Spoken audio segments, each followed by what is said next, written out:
PKN kelas 8 Bab 5 Sumpah Pemuda dalam Bingkai Bhinneka Tunggal Ika, bagian 1.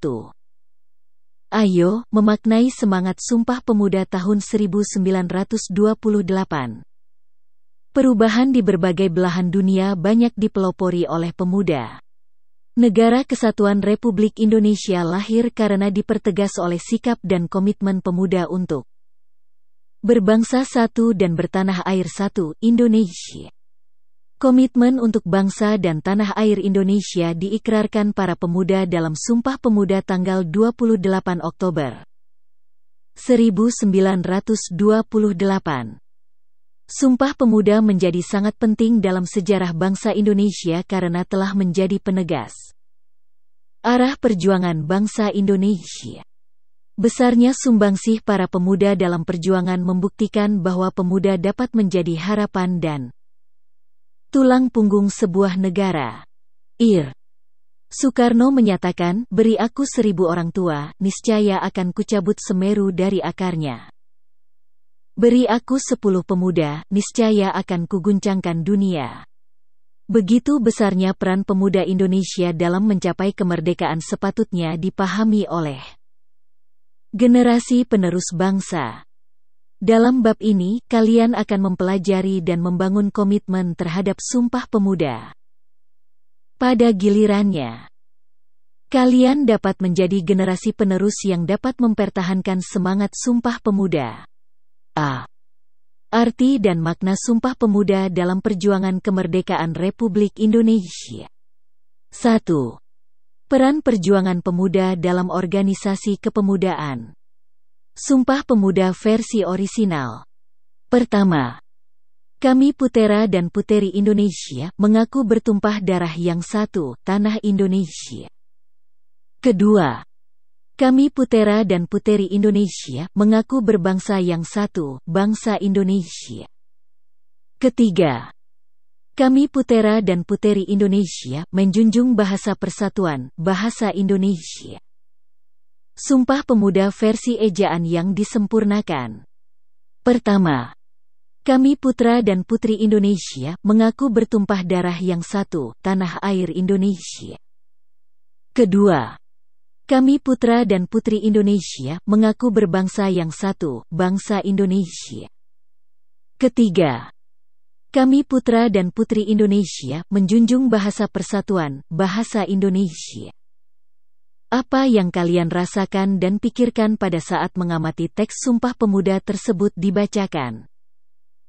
Diskusikan dengan kelompok kalian untuk mengembangkan sebanyak mungkin informasi yang kalian ingin ketahui dengan menuliskan pertanyaan yang berkaitan dengan Sumpah Pemuda. Tulislah pertanyaan kalian dalam kolom di bawah ini. Bersama teman secara berkelompok mendiskusikan jawaban pertanyaan-pertanyaan tersebut. Untuk mencari jawaban pertanyaan kalian, tentukan terlebih dahulu beberapa hal berikut. A. Tentukan jenis data informasi apa yang diperlukan untuk menjawab pertanyaan. B. Tentukan sumber belajar yang memuat atau memiliki informasi tersebut. Sumber belajar dapat berupa buku, media cetak, orang ahli, orang tua, saudara, internet, dan sumber belajar yang lain. C. Tentukan bagaimana cara mencari jawaban dari sumber data. Seperti dengan membaca buku, wawancara, membuka internet, atau yang lain. Untuk membantu kalian menjawab pertanyaan-pertanyaan tersebut, berikut disampaikan pembahasan tentang makna Sumpah Pemuda. Kalian juga dapat mencari informasi dari berbagai sumber belajar yang lain. Peristiwa sejarah Sumpah Pemuda atau Sumpah Pemuda merupakan suatu pengakuan dari pemuda-pemudi Indonesia yang mengikrarkan satu tanah air, satu bangsa dan satu bahasa. Sumpah Pemuda dibacakan pada tanggal 28 Oktober tahun 1928 hasil rumusan dari Kerapatan Pemuda-Pemudi atau Kongres Pemuda II Indonesia yang hingga kini setiap tahunnya diperingati sebagai Hari Sumpah Pemuda.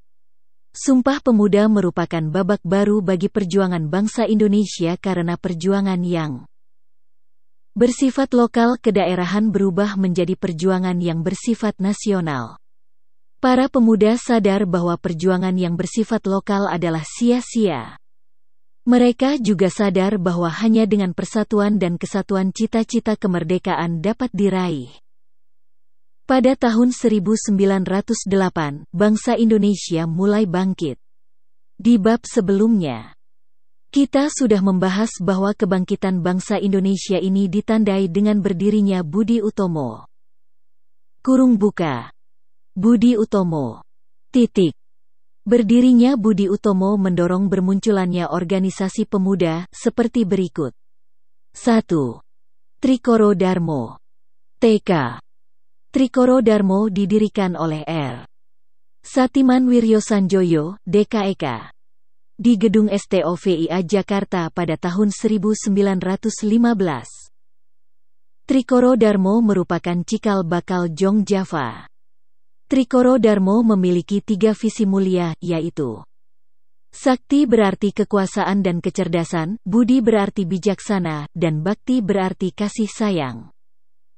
Visi ini kemudian dikembangkan dalam 3 tujuan Trikoro Darmo sebagai berikut. Mempererat tali persaudaraan antar siswa-siswi Bumi Putra pada sekolah menengah dan kejuruan. Menambah pengetahuan umum bagi anggotanya. Membangkitkan dan mempertajam peranan untuk segala bahasa dan budaya. Dalam kongres pertamanya di Solo pada tanggal 12 Juni tahun 1918, Trikoro Darmo mengubah namanya menjadi Jong Java. Kongres juga menetapkan perubahan haluan organisasi. Dari semula organisasi non-politik menjadi organisasi politik. Pada kongres selanjutnya di tahun 1926, Jong Java menyatakan dalam anggaran dasarnya hendak menghidupkan rasa persatuan seluruh bangsa Indonesia serta kerjasama dengan semua organisasi pemuda dalam rangka membentuk keindonesiaan. Dengan demikian, organisasi ini menghapus sifat Jawa sentris serta mulai terbuka bekerja sama dengan pemuda-pemuda bukan Jawa. 2.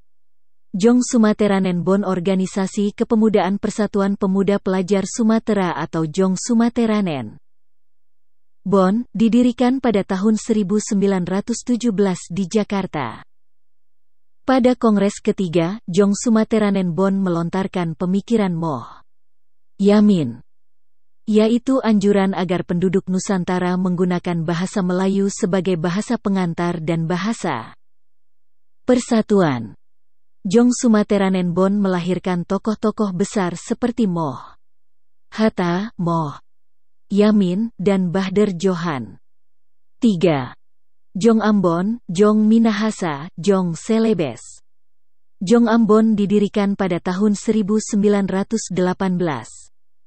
Selanjutnya, antara tahun-tahun 1918 sampai tahun 1919 berdiri Jong Minahasa dan Jong Celebes.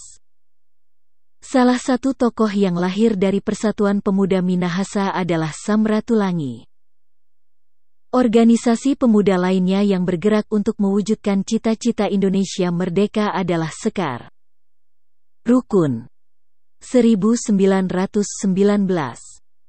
Jong Betawi 1927 dan Jong Bataks Bon 1925. Semua organisasi di atas nantinya mendorong lahirnya Sumpah Pemuda. Organisasi kepemudaan yang tidak berlatar belakang suku dan kedaerahan adalah Perhimpunan Indonesia. Perhimpunan Indonesia paling gencar mengumandangkan persatuan bangsa Indonesia di Belanda. Perhimpunan Indonesia beranggotakan para pemuda dari berbagai suku dan pulau di Indonesia. Lahirnya berbagai organisasi pemuda dan adanya keinginan pemuda untuk bersatu. Para pemuda menghimpunkan dirinya dalam Kongres Pemuda. Pada tahun 1926, berbagai organisasi kepemudaan menyelenggarakan Kongres Pemuda I di Yogyakarta. Kongres Pemuda I telah menunjukkan adanya kekuatan untuk membangun persatuan dari seluruh organisasi pemuda yang ada. Di Indonesia, Kongres Pemuda I berhasil merumuskan dasar-dasar pemikiran bersama. Kesepakatan itu meliputi dua hal berikut. A. Cita-cita Indonesia merdeka menjadi cita-cita semua pemuda Indonesia, dan B.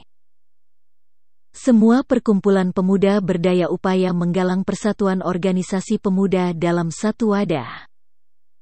Hasil kesepakatan ini mampu meningkatkan kemajuan yang mendukung arti pentingnya kesatuan dan persatuan antar organisasi pemuda. Hal ini merupakan prestasi besar pada saat itu. Kongres Pemuda II, atau dikenal sebagai Kongres Pemuda tanggal 28 Oktober tahun 1928, dilaksanakan dalam 3 sesi di 3 tempat berbeda oleh penggagasnya. Organisasi Perhimpunan Pelajar-Pelajar Indonesia (PPPI), yang beranggotakan pelajar dari seluruh wilayah Indonesia. Kongres tersebut dihadiri oleh berbagai wakil organisasi kepemudaan, yaitu Jong Java, Jong Batak, Jong Celebes, Jong Sumateranen Bon, Jong Islamieten Bon, Jong Ambon, dan lainnya serta pengamat dari pemuda Tionghoa seperti Kwi Tiam Hong, John Lau Choan Ho, Oi Kai Siang, dan Choi Jian Kui. Rapat pertama, Sabtu, tanggal 27 Oktober tahun 1928, di Gedung Katolike Jongenlingen Bonn. KJB. Waterloo Plain dulu Lapangan Banteng. Dalam sambutannya, Ketua PPPI Sugondo Jojo Puspito berharap kongres ini dapat memperkuat semangat persatuan dalam sanubari para pemuda. Acara dilanjutkan dengan uraian Muhammad Yamin tentang arti dan hubungan persatuan dan pemuda. Menurutnya, ada 5 faktor yang bisa memperkuat persatuan Indonesia, yaitu sejarah, bahasa, hukum adat, pendidikan, dan kemauan. Rapat kedua, Minggu, tanggal 28 Oktober tahun 1928, di Gedung Ost Java Bioskop membahas masalah pendidikan. Kedua pembicara, Purnomo Wulan dan Sarmidi Mangoen Sarkoro, berpendapat bahwa anak harus mendapat pendidikan kebangsaan. Harus pula ada keseimbangan antara pendidikan di sekolah dan di rumah. Anak juga harus dididik secara demokratis.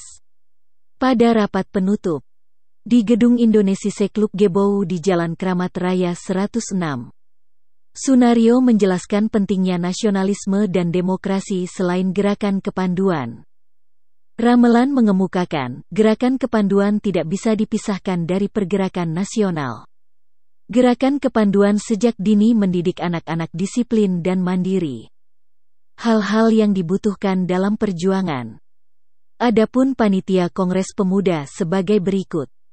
Ketua, Sugondo Jojo Puspito, PPPI. Wakil Ketua, R.M. Joko Marsaid, Jong Java. Sekretaris, Muhammad Yamin, Jong Sumateranen Bon. Bendahara, Amir Syarifuddin, Jong Bataks Bon. Pembantu I. Johan Muhammad Caai, Jong Islamieten Bon. Pembantu 2. R. Kaca Sungkana, Pemuda Indonesia. Pembantu 3. Senduk, Jong Celebes. Pembantu 4. Yohanes Leimena, Jong Ambon. Pembantu V. Rohjani Suud, Pemuda KOM Betawi. Sumber: Buku Sejarah Pergerakan Nasional, Fajrudin Mutakin. Rumusan Sumpah Pemuda ditulis oleh Muhammad Yamin pada selembar kertas ketika Sunario, sebagai utusan kepanduan, tengah berpidato pada sesi terakhir Kongres. Sumpah tersebut awalnya dibacakan oleh Sugondo dan kemudian dijelaskan secara panjang lebar oleh Yamin. Isi dari Sumpah Pemuda hasil Kongres Pemuda kedua adalah sebagai berikut. Pertama, Kami putera dan puteri Indonesia mengaku bertumpah darah yang satu, tanah Indonesia. Kurung buka. Kami putra dan putri Indonesia mengaku bertumpah darah yang satu, tanah Indonesia. Titik. KEDOEA. Kami putera dan puteri Indonesia mengaku berbangsa yang satu, bangsa Indonesia. Kurung buka. Kami putra dan putri Indonesia mengaku berbangsa yang satu, bangsa Indonesia. Titik. Ketiga. Kami putera dan puteri Indonesia menjunjung bahasa persatuan, bahasa Indonesia. Kurung buka. Kami putra dan putri Indonesia menjunjung bahasa persatuan, bahasa Indonesia. Titik. Dalam peristiwa Sumpah Pemuda yang bersejarah tersebut, diperdengarkan lagu kebangsaan Indonesia untuk yang pertama kali yang diciptakan oleh W.R. Supratman. Lagu Indonesia Raya dipublikasikan pertama kali pada tahun 1928 pada media cetak surat kabar Sinpo. Dengan mencantumkan teks yang menegaskan bahwa lagu itu adalah lagu kebangsaan. Lagu itu sempat dilarang oleh pemerintah kolonial Hindia Belanda. Tetapi para pemuda terus menyanyikannya. Gema Sumpah Pemuda terus menjalar dalam dada generasi muda Indonesia pada waktu itu, termasuk para pemuda keturunan Arab yang ada di Indonesia. Para pemuda keturunan Arab yang dimotori oleh R. Baswedan melaksanakan kongres di Semarang dan menyatakan Sumpah Pemuda Keturunan Arab. Sumpah ini dilakukan oleh pemuda-pemuda peranakan Arab pada tanggal 4–5 Oktober tahun 1934. Dalam kongres ini, mereka bersepakat untuk mengakui Indonesia sebagai tanah air mereka karena sebelumnya kalangan keturunan Arab beranggapan bahwa tanah air mereka adalah negeri-negeri Arab dan senantiasa berorientasi ke Arab. 2. Arti dan makna Sumpah Pemuda dalam perjuangan kemerdekaan Republik Indonesia. Sumpah Pemuda pada tanggal 28 Oktober tahun 1928 bukan hanya menggerakkan para pemuda untuk meraih kemerdekaan, tetapi juga mempertegas jati diri bangsa Indonesia sebagai sebuah negara. Sumpah Pemuda telah menjadi jiwa dan semangat yang terus terpatri dalam hati sanubari para pemuda. Suatu semangat yang dibangun atas dasar kesamaan nasib dan cita-cita, yang kemudian dibungkus dengan komitmen untuk senasib sepenanggungan sebagai satu bangsa. Satu tanah air yang pertama-tama ditandai dengan disepakatinya bahasa universal antar bangsa, bahasa Indonesia. Semangat Sumpah Pemuda mencapai puncaknya pada tanggal 17 Agustus tahun 1945 ketika Soekarno-Hatta atas nama bangsa Indonesia memproklamirkan kemerdekaan Indonesia. Sejak itu, Indonesia yang terdiri atas berbagai etnis, agama, dan golongan menjadi bangsa yang merdeka dan bersatu. Kemerdekaan memberikan kesempatan bagi bangsa Indonesia untuk mewujudkan masyarakat yang bersatu, berdaulat, adil, dan makmur. Semangat Sumpah Pemuda dapat dijabarkan dalam nilai-nilai berikut ini. A. Kami putra dan putri Indonesia mengaku bertumpah darah yang satu, tanah Indonesia. Bacalah cerita di bawah ini. Seorang kakek keturunan Indonesia yang menjadi warga negara Rusia seringkali menangis ketika mendengarkan lagu Tanah Airku. Betapa dia rindu untuk pulang ke Indonesia, menjadi warga negara Rusia dan hidup berkecukupan dengan bekerja sebagai dosen di salah satu perguruan tinggi tidak mengubah asanya untuk pulang ke Indonesia. Syair Tanah Airku telah membulatkan hatinya untuk terus mengenang tanah kelahirannya dan bertekad untuk bisa pulang kembali ke tanah kelahirannya, Indonesia. Dari cerita tersebut, buatlah pertanyaan yang berkaitan dengan kecintaan generasi muda pada tanah air dan bagaimana membangun kecintaan generasi muda pada tanah air. Diskusikan jawabannya dalam kelompok. Tanah Indonesia adalah seluruh wilayah Indonesia baik di darat dan di laut. Negara Kesatuan Republik Indonesia memiliki luas wilayah daratan dan lautan sebesar 5.180.053 km persegi.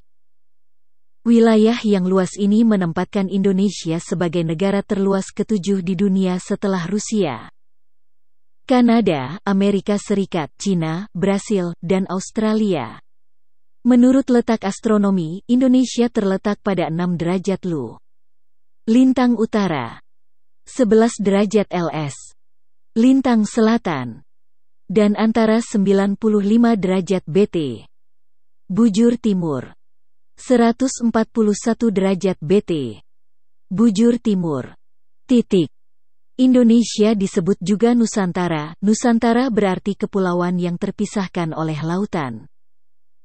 Jumlah kepulauan yang dimiliki Indonesia sebanyak 13.466 pulau.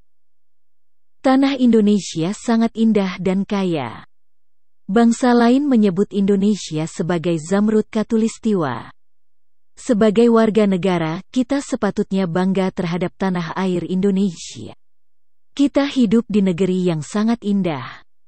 Bangsa lain yang hidup di tanah yang kering dan gersang pun rindu akan tanah airnya. Janganlah kita rindu dan cinta tanah air karena kita berada di negara orang lain.